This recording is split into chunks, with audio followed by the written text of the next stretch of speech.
I've never told this story out loud. Not to the police, not to my family, not even to myself, really, until now.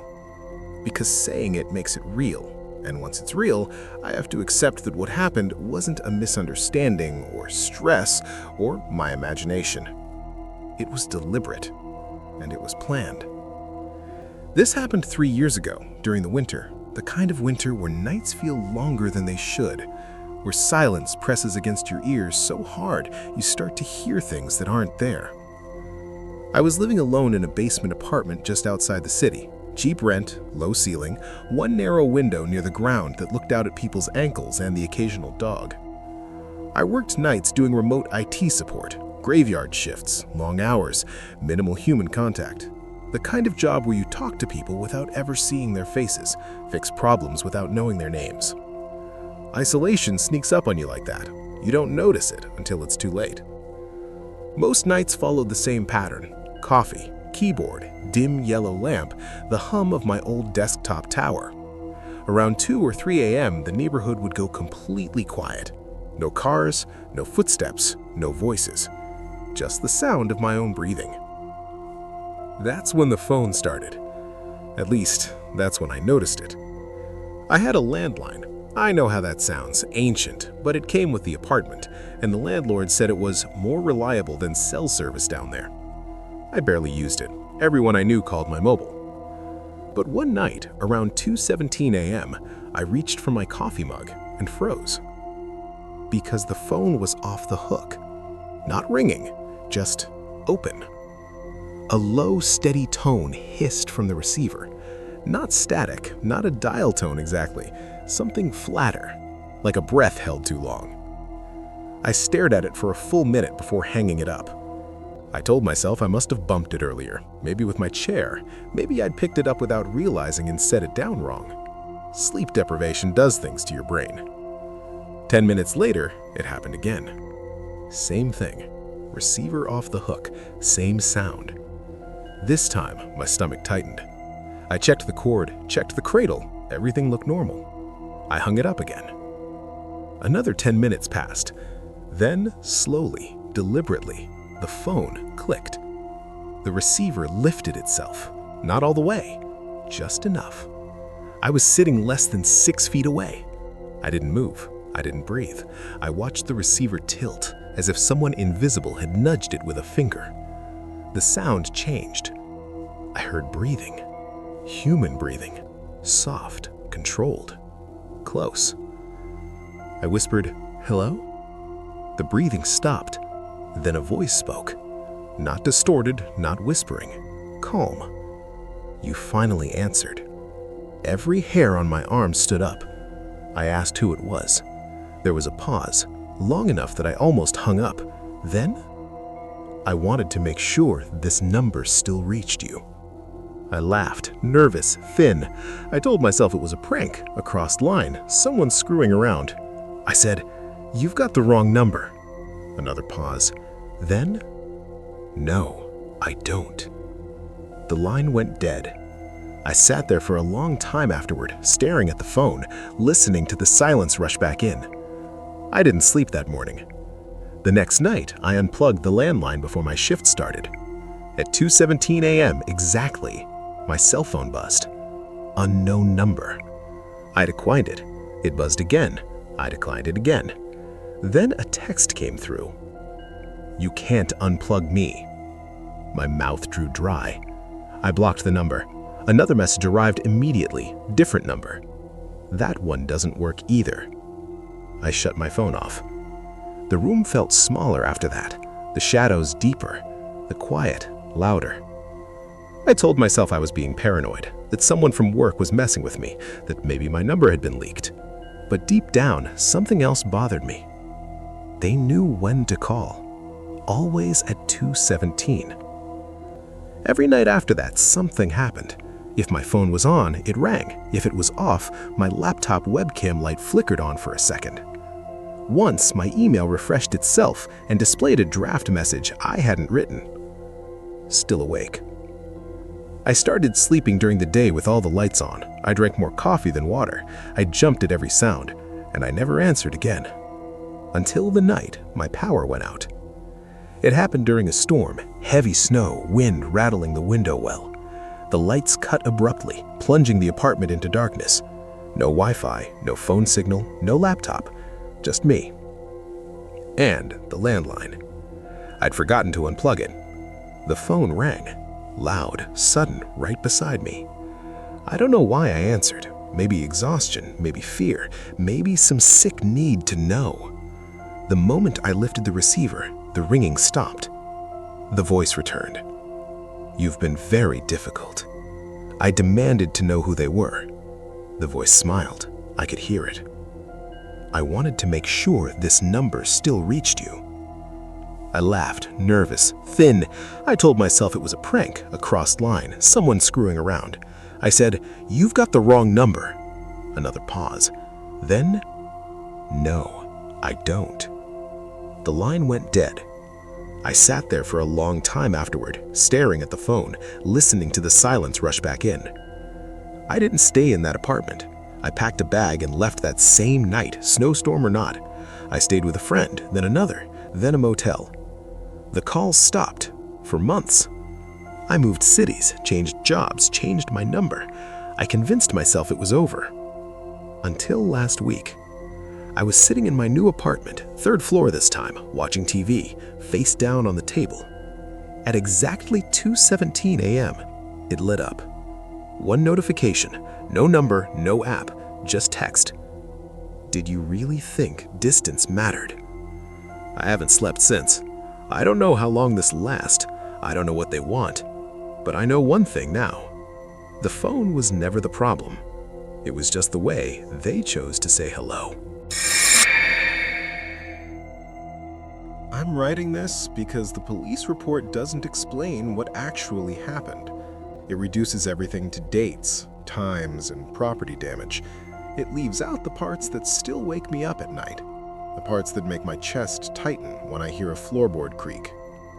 This happened 2 years ago, after I separated from my wife. My name is Daniel Foster. I was 31 at the time, and I rented a small, older house on the edge of town. 1 floor, unfinished basement, narrow attic crawl space. Cheap. Quiet. Exactly what I wanted while I tried to rebuild my life. The landlord, Mr. Halverson, mentioned the house had been vacant for a while. "Hard to rent in winter," he said casually. That should have mattered more to me than it did. The first few weeks were uneventful. I worked days, came home evenings, cooked simple meals, watched TV until I fell asleep on the couch. The quiet felt comforting at first. Then it started feeling watched. Not in a dramatic way, nothing jumping out of shadows, just small things that didn't line up. Cabinet doors I didn't remember opening. The shower curtain pulled halfway back when I was certain I'd closed it. Footsteps above me when I knew I was alone. I blamed the house. Old structures make noise. Everyone knows that. The smell came next. A faint, sour odor in the hallway near the bathroom. I assumed it was plumbing. I poured cleaner down the drains, opened windows, lit candles. It never fully went away. One night, around 1:30 a.m., I woke up to a sound I couldn't place. A soft, rhythmic noise. Breathing. Not my own. It was coming from somewhere above me. I lay frozen, listening. The sound stopped the moment I moved. The next morning, I checked the attic.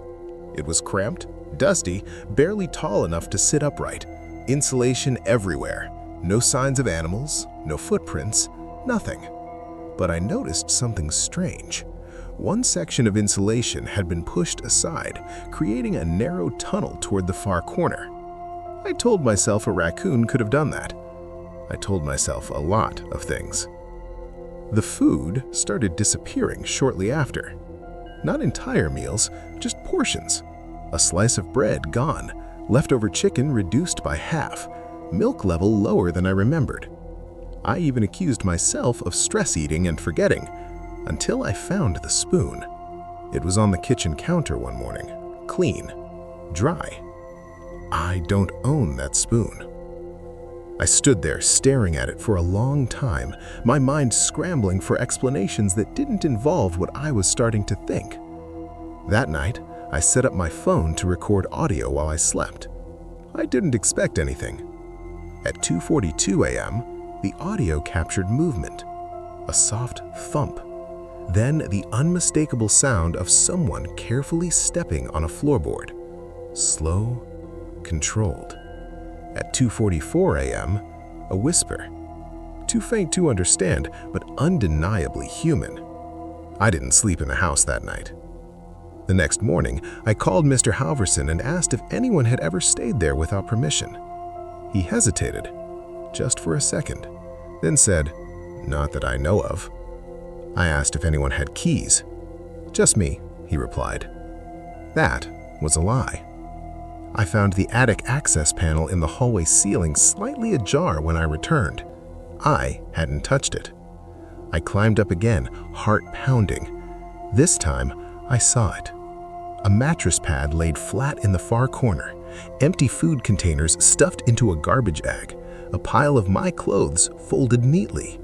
Someone had been living above me, watching me, using my things, sleeping while I was gone. I backed out slowly and left the house. The police searched the property that evening. They found fingerprints, human waste, a makeshift ventilation opening leading down through the wall behind the bathroom. But they didn't find him. A neighbor came forward 2 days later, an older woman named Elaine. She told police she'd seen a man entering my house late at night weeks before I moved in.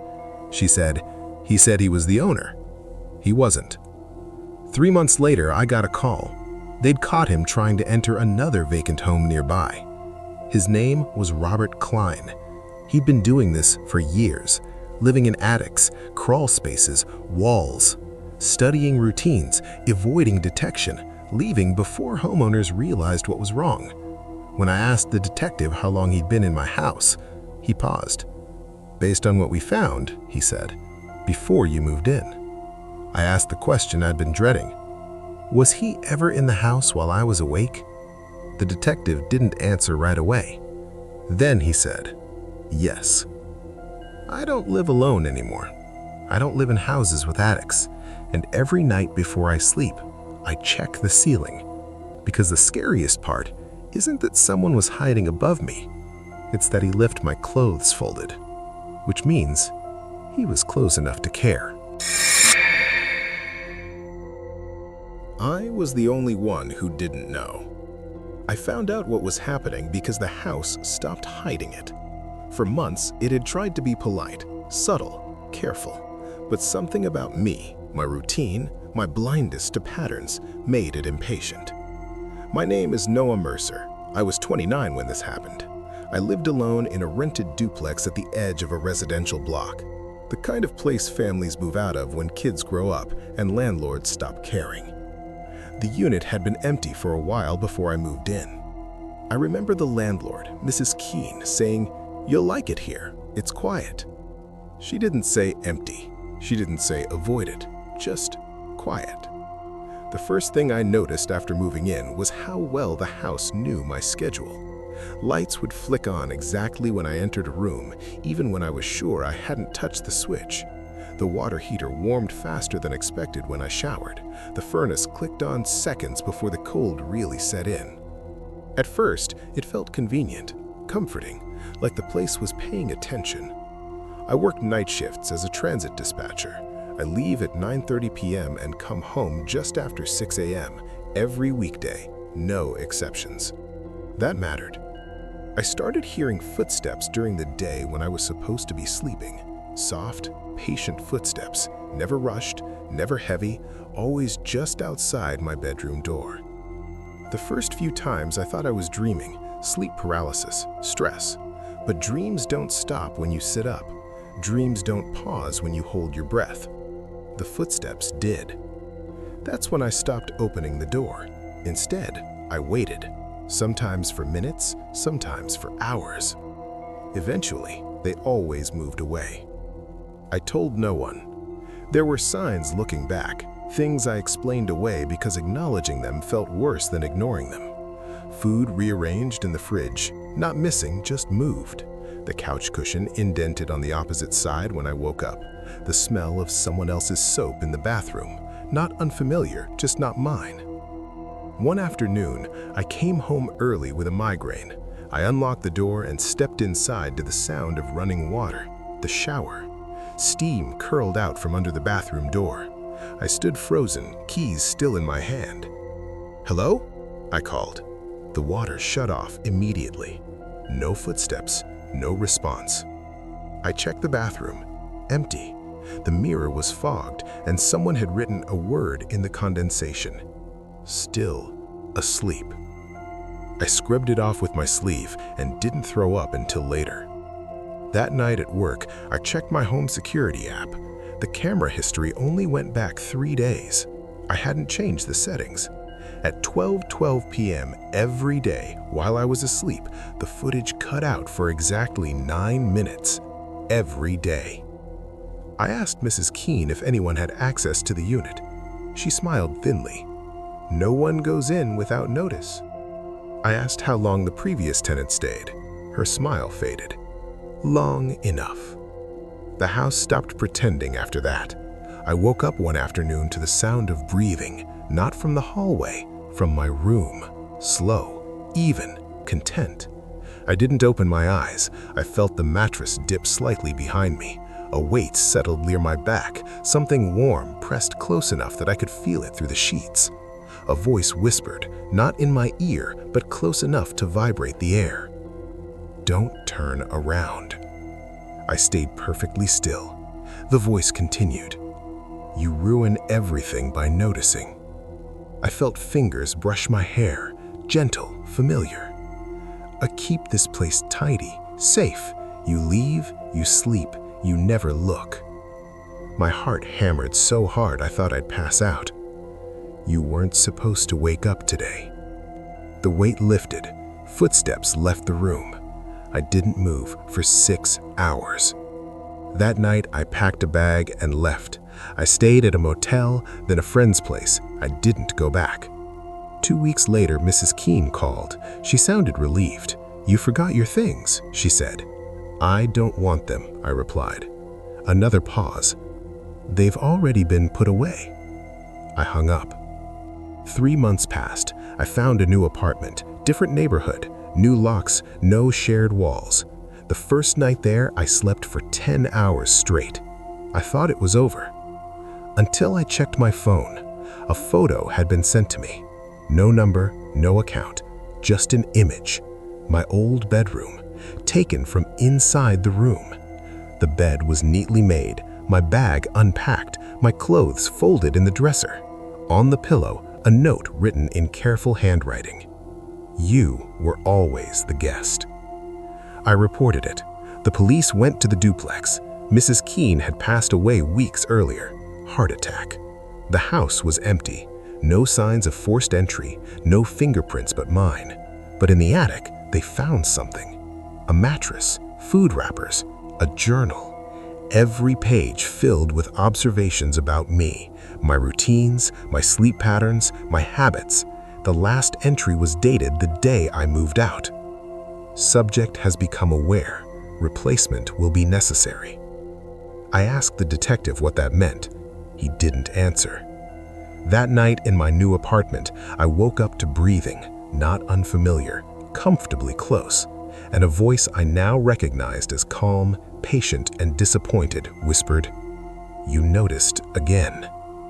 I haven't moved since because I finally understand. It was never about the house. It was about making sure someone was always there. And now that I know how quiet it gets when I'm alone, I don't think I want them to leave. The last call was from inside the house. I didn't think much of the missed call at first. It came in at 11:56 p.m., just as I was pulling into my driveway. Unknown number, no voicemail. I assumed it was spam and ignored it. That mistake still feels heavy when I think about it. My name is Aaron Patel. I'm 34, and at the time this happened, I lived with my younger sister Lena in a 2-story townhouse we rented together after our parents passed. It wasn't a creepy place. Newer build, clean, safe neighborhood. Lena worked early mornings at a bakery. She was usually asleep by 10. I worked late shifts at a logistics warehouse and came home close to midnight most nights. That night was no different. When I walked in, the house was dark except for the hallway nightlight. The door was locked, no signs of anything wrong. I kicked off my shoes, dropped my keys, and noticed the living room TV was on, muted. That was odd. Lena never slept with the TV on. She said the noise made her anxious. I turned it off and headed upstairs. Her bedroom door was closed. I knocked lightly. No answer. I assumed she was asleep. At 12:07 a.m., my phone buzzed again. Same unknown number. I declined it. Immediately, another call came through.